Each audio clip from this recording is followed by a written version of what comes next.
Hi friends, welcome to my channel. ఈరోజు recipe అయితే దొండకాయ ఫ్రై అండి. చాలా సింపుల్గా ఎలా తయారు చేసుకుంటారో చూపిస్తాను. వీడియో మిస్ కాకండి, ఎండింగ్ వరకు చూడండి ఫ్రెండ్స్. చాలా సింపుల్గా తయారు చేసుకోవచ్చు. చాలా టేస్టీగా కూడా ఉంటుంది. చూస్తున్నారు కదా, చాలా ఎమ్మీగా ఉంది. ఇప్పుడైతే ప్రాసెస్ స్టార్ట్ చేద్దామండి. 1/2 కిలో దొండకాయలు అయితే తీసుకున్నానండి. ఇట్లా రౌండ్గా అయితే నేను కట్ చేసుకుంటున్నాను. మీ ఇష్టం వచ్చినట్టు మీరు కట్ చేసుకోవచ్చు, ఏ షేప్లో అయినా. నేనైతే ఈ కట్టర్తో ఇట్లా రౌండ్గా అయితే కట్ చేసుకుంటున్నాను ఫ్రెండ్స్.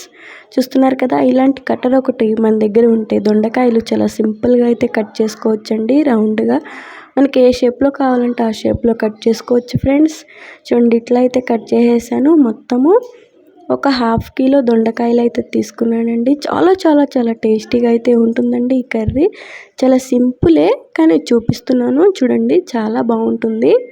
ఇట్లా అయితే మొత్తం కట్ చేసేసుకొని పెట్టుకున్నానండి. ఇప్పుడైతే తాలింపు గింజలు అయితే వేసేసాను ఆయిల్లో. చూడండి, అవైతే వేగిపోయాయి. ఇప్పుడు కట్ చేసుకొని పెట్టుకున్న దొండకాయ ముక్కలు అన్నీ అయితే ఇందులో అయితే వేసేసుకోవాలి. ఈ ఫ్రైకి కొంచెం ఆయిల్ ఎక్కువే పడుతుందండి. 4 టేబుల్ స్పూన్స్ ఆయిల్ అయితే వేసాను. ఎందుకంటే మనం ఫ్రై చేస్తున్నాం కాబట్టి కొంచెం ఆయిల్ ఎక్కువగా ఉంటేనే చాలా టేస్టీగా అయితే వస్తుందండి కర్రీ. చూడండి, ఒక్కసారి ఇట్లా బాగా మిక్స్ చేసేసుకోవాలండి. మూత అయితే పెట్టుకొని మనం మగ్గించుకోవాలి. చాలా సింపుల్గా టేస్టీగా చాలా బాగుంటుందండి దొండకాయ ఫ్రై. అందరికీ తెలిసిందే. నా స్టైల్లో నేను ఎట్లా చేస్తాను అనేది అయితే చూపిస్తున్నాను. చూడండి, ఇట్లా అయితే ఒక్కసారి మిక్స్ చేసుకుందాము. చాలా వరకు అయితే మగ్గిపోయాయి. ఇంకా కొంచెం సేపు మూత పెట్టుకొని అయితే మగ్గించుకుందాము ఫ్రెండ్స్. చాలా టేస్టీగా ఉంటుంది దొండకాయ ఫ్రై. మీరు కూడా ట్రై చేయండి ఒక్కసారి. ఈ టైంలో కొంచెం సాల్ట్ అయితే వేస్తున్నానండి.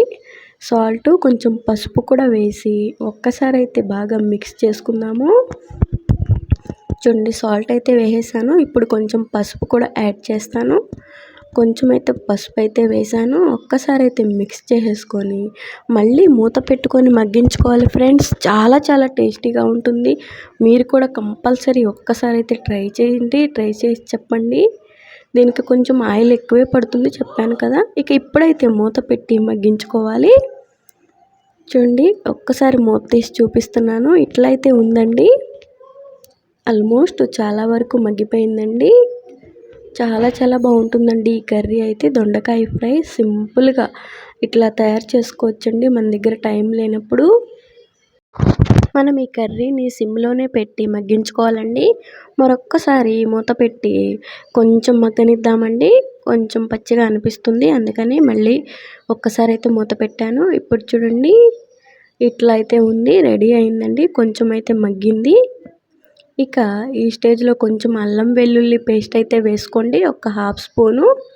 చాలా టేస్టీగా ఉంటుందండి అల్లం వెల్లుల్లి పేస్ట్ వేసుకోవడం వల్ల. ఈ స్టేజ్లో అయితే అల్లం వెల్లుల్లి పేస్ట్ వేసాను.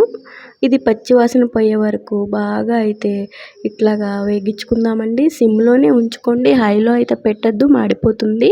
ఫ్రై చేస్తున్నాం కాబట్టి. ఇప్పుడు కొంచెం కారం అయితే వేద్దామండి. చూడండి, కారం అయితే యాడ్ చేశాను. చాలా టేస్టీగా అయితే ఉంటుందండి. మీరు కూడా ట్రై చేసి చెప్పండి మీకు ఎలా వచ్చింది అనేది.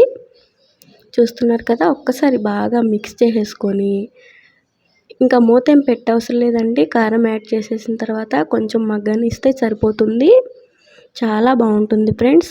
మీరు కూడా ట్రై చేసి చెప్పండి మీకు ఎలా వచ్చింది అనేది. మీకు ఈ వీడియో నచ్చితే లైక్ చేయండి, షేర్ చేయండి, కామెంట్ చేయండి. ఇలాంటి మరిన్ని వీడియోస్ కోసం నాకైతే సపోర్ట్ చేయండి ఫ్రెండ్స్. రెడీ అయిపోయింది కర్రీ. దొండకాయ ఫ్రై అండి. చాలా సింపుల్ అండ్ టేస్టీ కర్రీ అండి. చూసారు కదా, ప్రాసెస్ చాలా సింపుల్ అండి. ఎవరైనా చేసుకోవచ్చు. చాలా టేస్టీగా అయితే ఉంటుంది friends. Thank you for watching friends. Bye.